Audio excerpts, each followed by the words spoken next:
I want to present to you why socialism is a morally bankrupt system.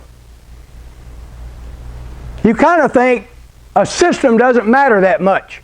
If you have a good king, you'll have a good government. If you have a bad king or a corrupt king, you'll have a bad government. Whether it's a king or a Caesar or an emperor or a pharaoh or a Congress or a parliament or a president or prime minister, it kind of depends on the person, doesn't it? And the answer, of course, is yes, but not totally yes. Because there are systems that are morally corrupt. And I would like to make the argument that socialism is a morally corrupt system. Let me explain. Socialism breaks the 8th commandment. The 8th commandment of the 10 commandments is thou shalt not steal. Socialism makes stealing acceptable. You can call it taxes if you want to, but when you take the property or the money of someone else as the government and disperse it however you want to, you are stealing from them. Now you might say the Bible says, render unto Caesar the things that are Caesar, and that is certainly so. But socialism goes a step beyond that. Socialism says that all the money that you make belongs to the government. And so they can take everything from you and they will give back to you what they think you should have. Call it what you will, it is theft. And the Bible says, thou shalt not steal. Commandment 9, thou shalt not bear false witness. Well, how does socialism bear false witness?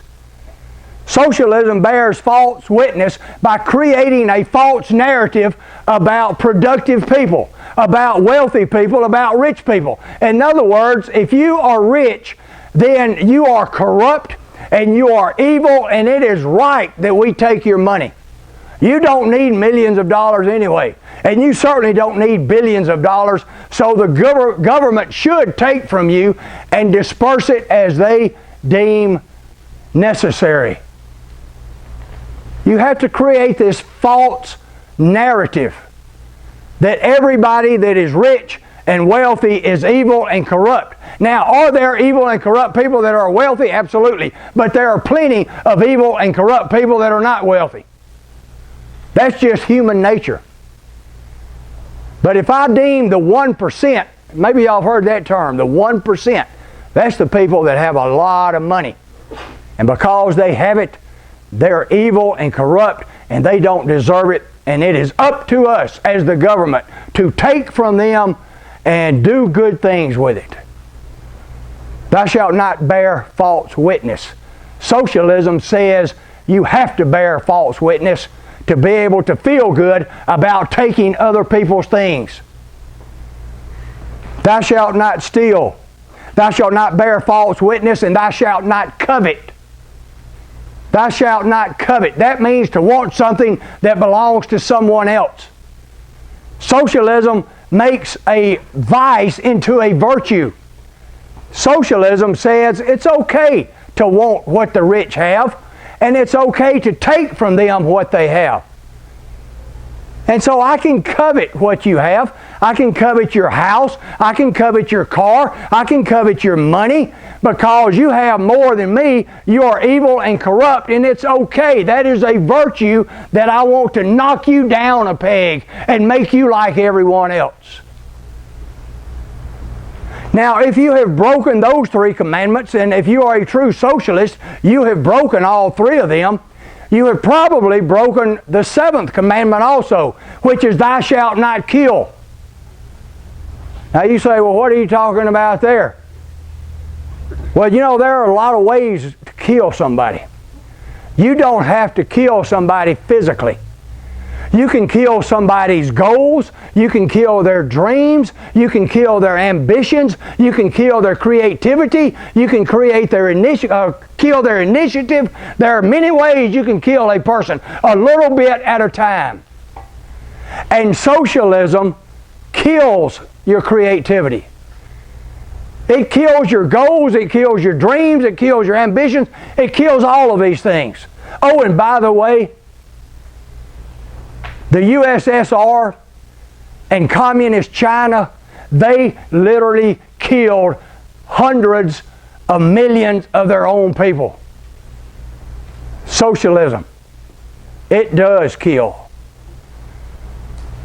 And finally, if you have committed yourself to socialism and you have broken all of these commandments, guess what?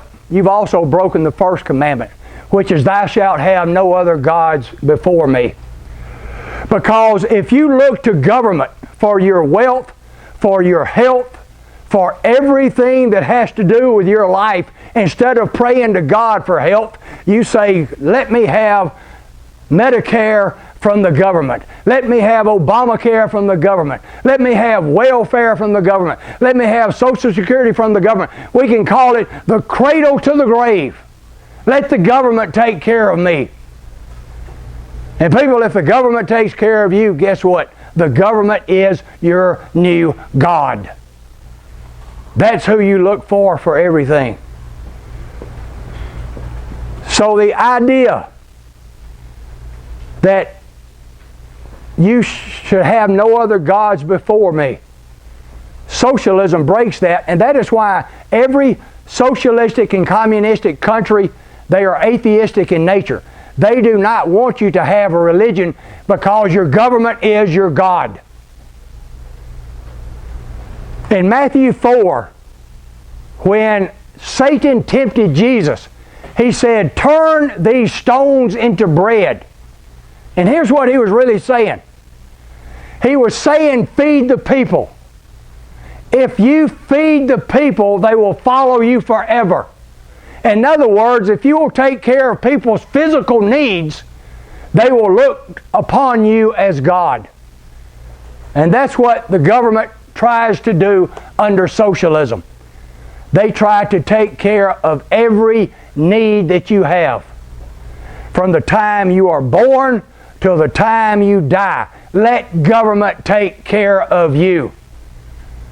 And Satan knew, and Jesus knew, that when government gets so powerful that they influence everything that you do, when they take care of everything that you need taken care of, then they will become your God. That is why I submit to you that socialism as a system is morally corrupt, it is morally evil, and it will lead you and it will lead this nation on the path to hell itself.